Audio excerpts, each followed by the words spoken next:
Hey everybody, Thrift Store Hacker back again, and I'm having some problems with my little 7S DIY battery pack. I think some of the batteries are going bad, and this Wish.com purchased battery management system didn't work. I thought it'd be kind of cool because it had a screen, but as you can see, it's getting some scary voltages on some of the packs. So I'm going to tear this down and do a full maintenance on it, charge each and every battery, and get back up and running again.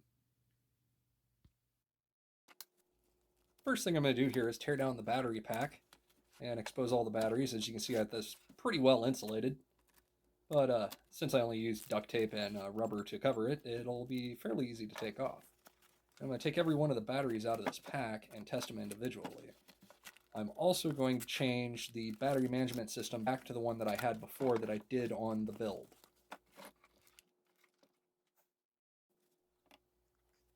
Easiest way I've found to pop batteries out of these holders is to go on the negative side and use a flathead screwdriver and just lift them up a little bit. Don't apply much force.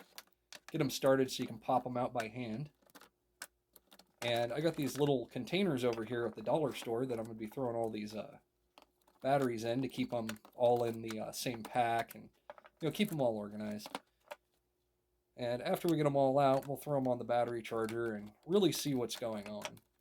My guess is some of these batteries probably charge up faster than the other ones, and we're going to have to mark the internal resistance on them, redo the amp hour test, and we'll do a full charge and discharge test on each battery. So this is going to take me a couple of days, and we're going to do another video once I get these charged back up.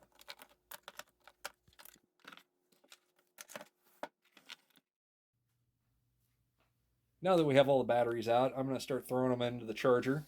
I can only do 2 at a time, and it probably takes about 8 hours for them to do a full proper test at 1 amp.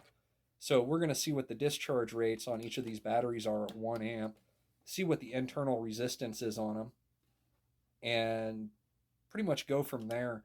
I have extra batteries, so I can throw in other used batteries to trade off if there's any bad ones or ones that just don't look right. So just getting these going on the charger here. Drop the batteries in. Note the internal resistance on them. Write down the resistance on the side of the battery really quick before I forget. And then once they're up and going and charging, I can hold down the mode button and select the 1 amp hour or 1 amp discharge mode. And it'll charge the battery all the way up and discharge it all the way down and give you a reading of how big the storage capacity is.